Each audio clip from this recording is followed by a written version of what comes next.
Before I turn for a few moments to the treasure of God's holy word this morning that we just heard proclaimed, could I share with you what a joy and an honor it is to be with you here. I'm so grateful for the invitation to spend the day with you and to be with you for this evening's gathering. And I'm so grateful to you for the warm welcome that you've given to me.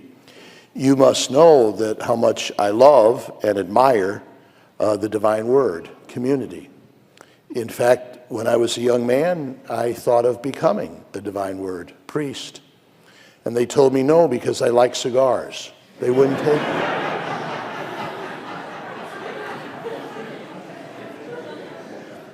When I went to Rome as a seminarian at the North American College, the first retreat that I made was at Nemi, your beautiful, beautiful house out in the Castelli Romani. And I often went back there for retreat and reflection. And then when I had 3 very happy years assigned as a graduate student, as a priest at the Catholic University of America in Washington, D.C. in church history, I enjoyed immensely the hospitality of the Divine Word Fathers there right off campus on Michigan Avenue. So throughout my 41 years as a priest and a bishop, I've gotten to know you even better. And my admiration and my appreciation and my affection for you has even deepened. So to be with you today is a real joy and an honor. Thank you very much. There's 2 nuggets in the gospel today that I just like us to think about for a couple moments. And the first nugget would be that mandate of Jesus to his apostles, cast out. Cast out. Those are magnificent words of Jesus. And the fathers of the church and the saints of the church have spent a lot of time reflecting on the power of those words, cast out to the deep. Now we know literally today what Jesus was saying to the apostles, the fishermen, was throw the nets to the deep. You'll catch some fish. They're out there. Supernaturally, though, symbolically, they have meant a lot to us in our spiritual journey. Because you and I know that one of the great temptations in our life of discipleship is to just drift, to stay in the shallow water, to get fatigued and discouraged by lack of results, to become complacent, and to prefer treading water in the shallow water instead of casting out to the deep. And we have a master, we have a Lord who will not let that happen. He's always telling us to cast out to the deep, to seek perfection, to seek growth, never to be content where we're at, but to keep at it. And the more we're frustrated, the more we're disappointed by the lack of fish, the harder we work. Cast out to the deep. I would propose, and I don't know if my brother priests and people, sisters here today who may be from the United States, I would propose that you, men and women who come to us here at Epworth, from those areas of the Church Universal that we call the mission countries, teach us that very, very powerfully to cast out to the deep.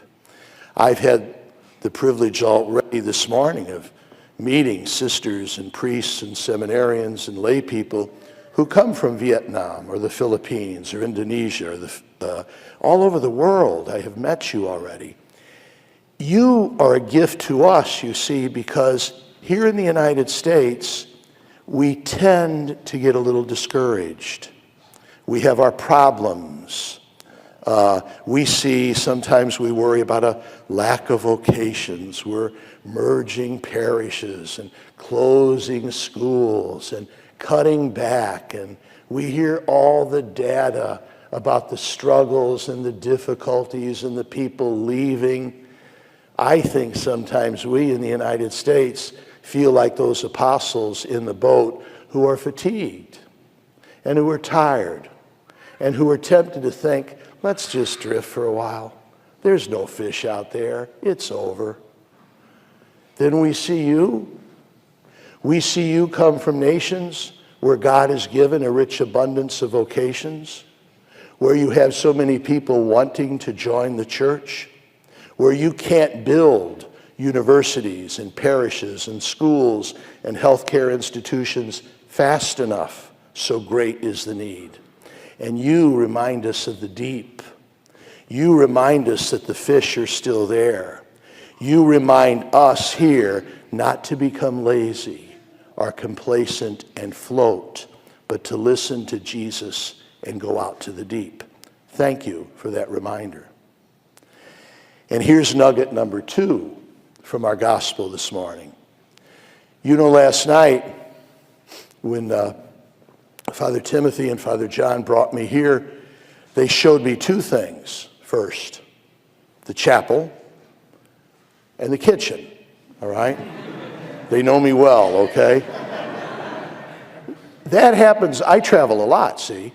And that happens whenever I go into a new house of a religious community, or they'll say, here's the chapel and here's the kitchen. Food is very important to us, right? Food for the soul here and food for the body, the kitchen. Jesus knew that. And so you see very often after his resurrection, when he appears when he's with his apostles, what does he do? He shares a meal, right? He shares a meal. And he uses today, he wants to eat, he's hungry, so he needs physical food.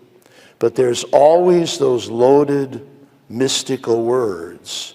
He took bread and he broke it and he gave it to them, which of course is our code words for the Holy Eucharist. Jesus remains present with us in that sacred meal that we call the Eucharist. What a powerful way, what a tender way, what a knowing way Jesus has, as he's the Son of God and true man, that he knows the power of eating together. In the kitchen, yes, in the dining room, yes, but also here in chapel where he remains with us.